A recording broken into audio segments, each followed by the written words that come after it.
நண்பர்களே, இன்னைக்கு நம்ம சேனல்ல என்ன ரெசிபி செய்து பார்க்க போறோம்னா பாலாக் கீரை வச்சுதான் ஒரு ரெசிபி உங்களுக்கு சமைச்சு காமிக்கலான் இருக்கேன்.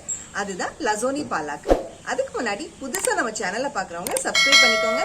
கூடவே இருக்கிற பெல் ஐகானையும் கிளிக் பண்ணிக்கோங்க. கடைசி வரைக்கும் வீடியோவை ஸ்கிப் பண்ணாம பாருங்க.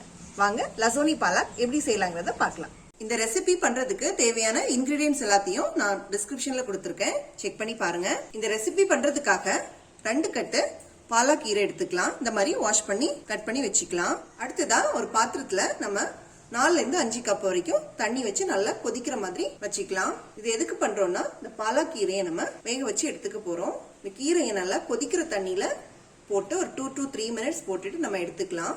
ரொம்ப ஓவரா குக் ஆக வேண்டாம். ஓவரா குக் ஆயிடுச்சுன்னா அந்த கலர் போயிடும், நமக்கு அந்த கிரீன் கலர் கிடைக்காது. ஸோ அதனாலதான் நல்லா கொதிக்கிற தண்ணியில இந்த பாலாக் கீரையை நம்ம போட்டு எடுத்தோம்னா நல்லா இருக்கும்.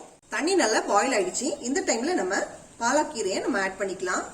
நம்ம இதுல 2 to 3 minutes தான் போட போறோம். நம்ம நல்லா பாயில் ஆன வாட்டர்ல நம்ம எதுக்கு ஆட் பண்றோம்னா இதோட கலர் சேஞ்ச் ஆகாம கிரீன் கலர்லயே நமக்கு கிடைக்கும். அதுக்காக தான் இந்த மாதிரி பண்றோம். இப்போ இதுல நம்ம எந்த வித சால்ட்டும் ஆட் பண்ணிக்க போறது இல்ல. பாருங்க, பாயில் ஆகி 2 to 3 minutes ஆயிடுச்சு. இந்த கலர் நல்லா சேஞ்ச் ஆகல. ஸோ இந்த டைம்ல நம்ம இதை இறக்கி வச்சுக்கலாம். நம்ம பாயில் பண்ணி இறக்கி வச்ச உடனே நம்ம ஐஸ் வாட்டர்ல இதை நம்ம ஆட் பண்ணிக்கணும். நம்ம எதுக்கு ஐஸ் வாட்டர்ல ஆட் பண்றோம்னா இந்த கலர் சேஞ்ச் ஆகாம இருக்கிறதுக்கு தான் இமீடியட்டா ஐஸ் வாட்டர்ல நம்ம ஆட் பண்ணோம்.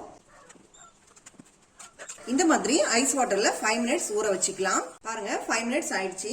இந்த டைம்ல நம்ம ஸ்க்யூஸ் பண்ணி எடுத்துக்கலாம். பாருங்க, நம்ம கரெக்டா இந்த ஐஸ் வாட்டர்ல எல்லாம் நம்ம போட்டு எடுத்தனால இந்த கலர் சேஞ்ச் ஆகல. இதுல நம்ம பாதி எடுத்து கட் பண்ணி எடுத்துக்க போறோம். பாதி அளவை மிக்சியில போட்டு நல்லா ஃபைன் பேஸ்டா அரைச்சு எடுத்துக்க போறோம். இதோட பாதி அளவை கட் பண்ணி எடுத்துக்கலாம். மீதி இருக்கிற பாதியை ஃபைன் பேஸ்டா நம்ம அரைச்சு எடுத்துக்கலாம். பாருங்க, ஃபைன் பேஸ்டா நம்ம அரைச்சு எடுத்தாச்சு. அடுத்ததா ஸ்டவ் ஆன் பண்ணி கடாய் நம்ம அடுப்புல வச்சுக்கலாம். கடாய் நல்லா காஞ்சிருச்சு. இந்த டைம்ல நம்ம ஆயில் ஆட் பண்ணிக்கலாம். ஆயிலும் நல்லா சூடாயிடுச்சு. இந்த டைம்ல நம்ம 1/2 tablespoon ஜீரகம் சேர்த்துக்கலாம். அடுத்ததான் கியூப்ஸா கட் பண்ணி எடுத்து வச்சிருக்க ஒரு பெரிய சைஸ் பெரிய வெங்காயம், இதையும் ஆட் பண்ணிக்கலாம். வெங்காயம் நல்லா வதங்குறதுக்காக கொஞ்சமா உப்பு சேர்த்து கொடுத்துக்கலாம். பாருங்க, வெங்காயம் நல்லா வதங்கிடுச்சு. இந்த டைம்ல நம்ம ஒரு 7 பல்லு பூண்டை கொரகொரப்பா அரைச்சி எடுத்து வச்சிருக்கேன். இப்போ இதை ஆட் பண்ணிக்கலாம். பூண்டோட பச்சை வாசனை போறது வரைக்கும் நல்லா வதக்கிக்கலாம். பூண்டோட பச்சை வாசனை போயிடுச்சு. அடுத்ததா நம்ம பொடியா நறுக்கி எடுத்து வச்சிருக்க 2 மிளகாவை ஆட் பண்ணிக்கலாம். பாருங்க, எல்லாமே நல்லா வதங்கிடுச்சு.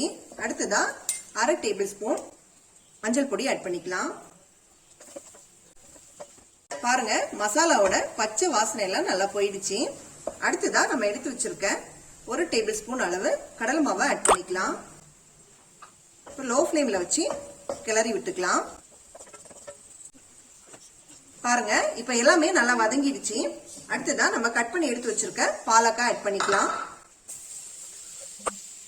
மிக்ஸ் பண்ணி விட்டுக்கலாம்.